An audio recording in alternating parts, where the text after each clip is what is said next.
इस वक्त हम बागरमऊ में हैं और उपचुनाव में यहाँ पर सारी पार्टियां अपने पूरे दमखम के साथ यहाँ पर मौजूद हैं। आपको बता दें कि ये समाजवादी गढ़ रहा है, लेकिन पिछले 2017 में योगी जी की, मोदी जी की आंधी में यहाँ पर भी समाजवादी पार्टी का कैंडिडेट पराजित हुआ था। लेकिन इस बार समीकरण कुछ बदले बदले से नजर आ रहे हैं। एंटी इनकम्बेंसी भी है। सुरेश पाल जी यहाँ पर समाजवादी पार्टी के कैंडिडेट हैं और इस वक्त हमारे साथ जो पिछड़ा वर्ग के प्रकोष्ठ के जो प्रदेश अध्यक्ष है राजपाल कश्यप जी हैं, बहुत जमीनी नेता हैं, ये हमारे साथ जुड़े हैं। हम इनके साथ चुनावी चर्चा करेंगे इस वक्त। राजपाल जी, आपका स्वागत है। सबसे पहले आपसे तो हम ये जानना चाहेंगे कि क्या समीकरण है वर्तमान में इस सीट पर? देखिए, समीकरण तो वर्तमान में जो समीकरण है प्रदेश में ही समीकरण है जी।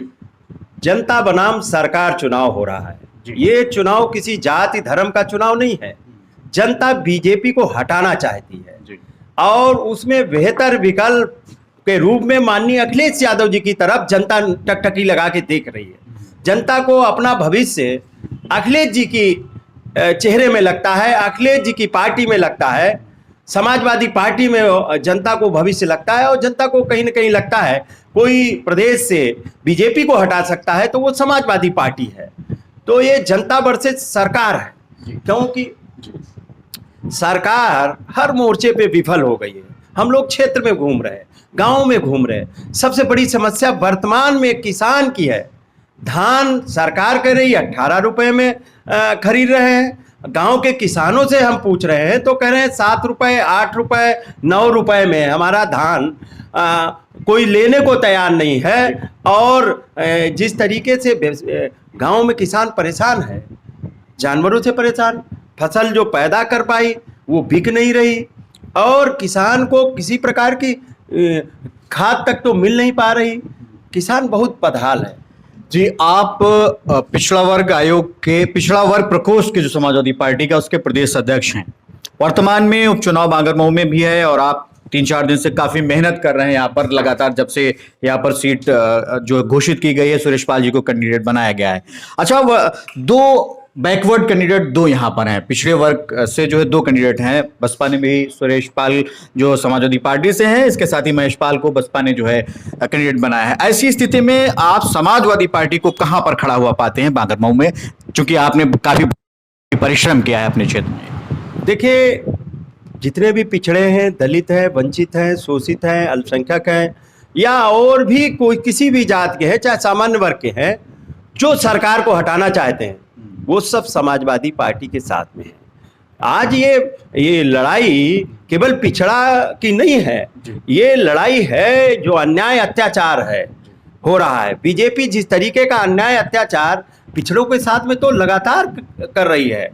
सरकार बनी तभी से पिछड़ों के साथ में उनका हक मारा जा रहा, उनका आरक्षण खत्म किया जा रहा, कितने लोगों की हत्याएं करा दी गई, कितने लोगों की बहन बेटियों के साथ में बलात्कार हो जा रहा, दलित बेटियों के साथ बलात्कार हो जा रहा। दलित बैकवर्ड तो सब परेशान है, इस सरकार में सताए जा रहे हैं। और ये बीजेपी कहती थी कि हम बनेंगे तो हम पहले तो कहते थे कि ये समाजवादी पार्टी और माननीय अखिलेश यादव जी एक जाति का काम करते हैं, एक जाति के थानों में अधिकारी और डीएम और एसपी अपॉइंट करते हैं, जबकि भ्रम था, झूठ फैलाया गया था। हमारी पार्टी सभी जाति वर्ग धर्मों को लेकर चलती थी और उसमें सभी जातियों के डीएम आईएएस थे, कलेक्टर थे। और हम पूछना चाहते हैं कहाँ राजभर का बेटा डीएम है, हम पूछना चाहते हैं कहाँ प्रजापति का बेटा कलेक्टर है, कहाँ थानेदार है। 70 से 80% लोग एक बिरादरी के लोग थानों में हैं। और अब तो एक बिरादरी और है, अभी दलित बैकवर्ड आदिवासी ये सब पीटे जा रहे थे। अब तो एक वर्ग और ऐसा है जिसने सरकार में बहुत बढ़ चढ़ के भागीदारी ली थी।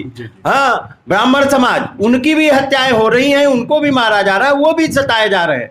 तो सभी लोग, जनता बदला लेना चाहती है बीजेपी के अन्याय से। और जो बीजेपी को दुख दिया है वो समाजवादी पार्टी के साथ में मिलकर लोग बदला लेना चाहते हैं, इसलिए सब इकट्ठा है। जो मैं तो भ्रमण कर रहा हूँ बैकवर्ड, मैं गाँव में जा रहा हूँ, विचारों की जो कहते प्रधानमंत्री आवास, कहाँ आवास दे दिया? न वृद्धों को पेंशन मिल रही है, न विधवाओं को पेंशन मिल रही है, न वजीफा मिल रहा है पिछड़ों को। हाँ, आज बेरोजगारी इस कदर है, गांव गांव में लोग डिग्री होल्डर घूम रहे हैं, बेचारे मजदूरी तक नहीं मिल रही है। आज नौजवानों को अपमानित किया जा रहा, किसानों को अपमानित किया जा रहा। बैकवर्ड और अल्पसंख्यक अपमानित किया जा रहा, पढ़ा लिखा वर्ग। मुख्यमंत्री जी कहते थे उत्तर प्रदेश में टैलेंट नहीं है, योग्यता नहीं है, योग्य उम्मीदवार नहीं मिले इसलिए नौकरी सीटें। तो मैं पूछना चाहता हूं कि उत्तर प्रदेश में ये बात हमें नहीं कहना चाहिए कि हमारे उत्तर प्रदेश के नौजवानों को अपमानित कर रहे हैं। हमारे उत्तर प्रदेश को अपमानित करने का काम मुख्यमंत्री जी ने किया है। इसी उत्तर प्रदेश ने उत्तराखंड का मुख्यमंत्री बनाया है। हाँ, इसी उत्तर प्रदेश ने गुजरात से आए उनको प्रधानमंत्री बनाया है। उस उत्तर प्रदेश को बदनाम कर रहे हैं। हाँ, आपको लगता होगा कि हाँ आप क्यों उत्तर प्रदेश में आए? आप जाओ उत्तराखंड, आप जाओ, अगर प्रधानमंत्री बनना है तो गुजरात जाओ। अगर उत्तर प्रदेश आपको इतना कमजोर लग रहा है, उत्तर प्रदेश के लोग इतने बुरे लग रहे हैं, तो आप क्यों गुजरात से यहाँ उत्तर प्रदेश में लड़ने आए? क्यों आप उत्तराखंड से आप जाओ उत्तराखंड में। जी अच्छा राजपाल जी, मैं आपसे एक चीज और जानना चाहूंगा कि इन 7 सीटों पे चूंकि इस वक्त जो है उपचुनाव चल रहे हैं और पूरे उत्तर प्रदेश में एक तरह से ऐसा माहौल बन रहा है कि ये चुनाव जो है बहुत महत्वपूर्ण है। क्या लगता है आपको कि 2022 को लेके जिस तरह से ये एक बिगुल की तरह ये सेमीफाइनल की तरह लिया जा रहा है, तो क्या 22 में आप लौट रहे हैं? क्या रणनीति है इस बारे में? देखिए, 22 में तो माननीय अखिलेश यादव जी के आने की आहट है और पूरा जिस तरीके से जनता के बीच में हम लोग घूम रहे हैं, जितना जनता में उत्साह है, निश्चित तौर पे 2022 में उत्तर प्रदेश के मुख्यमंत्री माननीय अखिलेश यादव जी बनेंगे। पूर्ण बहुमत और प्रचंड बहुमत के साथ में आएंगे, क्योंकि उत्तर प्रदेश में जिस तरीके का गुंडा राज है, जिस तरीके का जंगल राज है, हत्या, लूट, डकैती, अपहरण, बलात्कार, अपहरण तो उद्योग खुल गया है, बलात्कार बहन बेटियों के साथ में हो रहा है और इनका प्रशासन बचाने में अपराधियों के साथ में खड़ा होता है। कितनी बेटियों ने आत्महत्या कर ली, ये इससे पहले नहीं होता था। मुख्यमंत्री कार्यालय पे बहनें जाती हैं, आत्महत्या कर रही हैं, जला ले रही हैं अपने को, इनको शर्म नहीं आ रही। हाँ, जिसकी बहन बेटियां हैं उनको शर्म आती होगी। इन लोगों को कोई दुख दर्द नहीं है कि बहन बेटियों का क्या दुख दर्द है। जितना काम किया माननीय अखिलेश यादव जी ने किया, उत्तर प्रदेश में कोई काम एक बता दें जो इन्होंने किया हो, एक अस्पताल बता दें, गोरखपुर में भी एक अस्पताल बता दें। माननीय अखिलेश यादव जी ने 500 बेड का इंसेफ्लाइटिस का अस्पताल बना खड़ा किया, एम्स के लिए जमीन दी, विश्वविद्यालय गोरखपुर में दिया। कितने आप ये बांगरमऊ में बैठे हो, बांगरमऊ में तहसील माननीय अखिलेश यादव जी ने एक्सप्रेस वे दिया, आपके पीएससी सीएससी दिया, आईटीआई दिया। जितनी सड़कें हम बांगरमऊ के जिस सड़क पे खड़े हुए, मैंने पूछा किसने बनवाई तो निकल के आया माननीय अखिलेश यादव जी ने बनवाई। हमें एक सड़क नहीं दिखाई पड़ी बांगरमऊ में जो बीजेपी ने बनवाई हो। बीजेपी केवल झूठ का ढकोसला लेके और जनता के बीच में जा रही। जनता इनके झूठ को जान चुकी है और ये घर से पैसा निकालने की मशीनें लगा रहे हैं घरों में। सिलेंडर के माध्यम से पैसा निकाला जा रहा है। आप बताइए, कहते थे 350 रुपए का सिलेंडर था तो बीजेपी कहती थी महंगा है। ये सिलेंडर गरीबों को फ्री में नहीं दिया है, कर्जे पे दिया है और न सब्सिडी मिल रही है। और जो 350 का सिलेंडर था वो 900 1000 रुपए में भरा जा रहा है। घर में मशीन लगा दी। बीजेपी के लोग मानसिक रोग विशेषज्ञ हैं, उन्होंने एनालिसिस किया कि जनता से पैसा कैसे कमाया जाए। आप बताइए, उन्होंने दिमाग लगाया कि देश में लोग जब तक गरीब रोटी खाएगा तब तक बीजेपी को भी कमीशन जाता रहेगा। ऐसी अगर गरीब की हम मदद करना चाहते हैं तो जो गरीब आदमी 1000 का सिलेंडर नहीं खरीद सकता वो 1000 का भराएगा कैसे हर महीने में? तो इन्होंने गरीब का खून चूसने का काम किया। बिजली का मीटर लगवा दिया, बिजली आ नहीं रही, मीटर गड़बड़ बोल रहा है, आधे मीटर गड़बड़ है, लोगों को सताया जा रहा। और लाइट भी जितनी बनाई वो माननीय अखिलेश यादव जी ने बनाई। आप बताइए, उनके घर में मीटर लगा दिया पैसा निकालने का। मास्क के नाम एक जनता, कोरोना महामारी में उत्तर प्रदेश में एक भी मास्क बीजेपी ने जनता को नहीं दिया। और घोटाले पे घोटाले, महामारी के नाम पे भी घोटाला हो रहा। ऐसी बेशरम बेहा सरकार आज तक नहीं देखी थी मैंने, और ऐसी संवेदनहीन सरकार आज तक नहीं देखी। जिस तरीके का जंगल राज है, मुख्यमंत्री को नैतिकता के आधार पे योगी आदित्यनाथ को इस्तीफा दे देना चाहिए। राजपाल जी, ये बांगर में आप 3-4 दिन से लगातार लगे हुए परिश्रम कर रहे हैं। बाकी की 6 सीटों के बारे में अगर आपसे पूछना चाहेंगे, क्या स्थिति है वहां पर, कैसा माहौल है?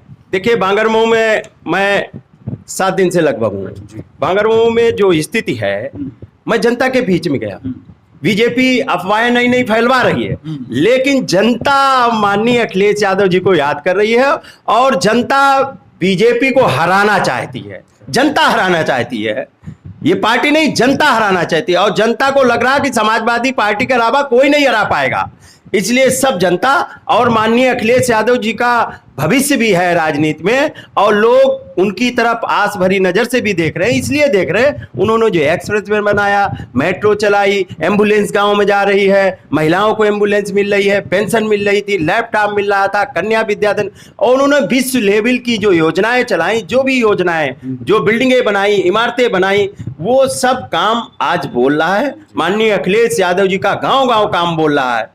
जनेश्वर मिश्रा, लोहिया गांव, आपके लोहिया आवास, ये सारी चीजें बोल रही हैं। और ओवरऑल मैंने 7 जगह का रिपोर्टिंग मंगाया है, मैंने बातचीत किया अपने लोगों को, हमारे संगठन के भी लोग लगे हैं, सब बैकवर्ड संगठन के सभी पिछड़े वर्ग के सभी लोग लगे हुए हैं, वो रिपोर्टिंग दे रहे हैं कि सारे लोग समाजवादी पार्टी की तरफ मन बना लिए हैं। बैकवर्ड तो खास तौर से मन बना लिया, दलित भी मन बना लिया, क्योंकि उसको भविष्य नजर आ रहा कि माननीय अखिलेश यादव जी में कि वही इस प्रदेश और देश की तरक्की कर सकते हैं।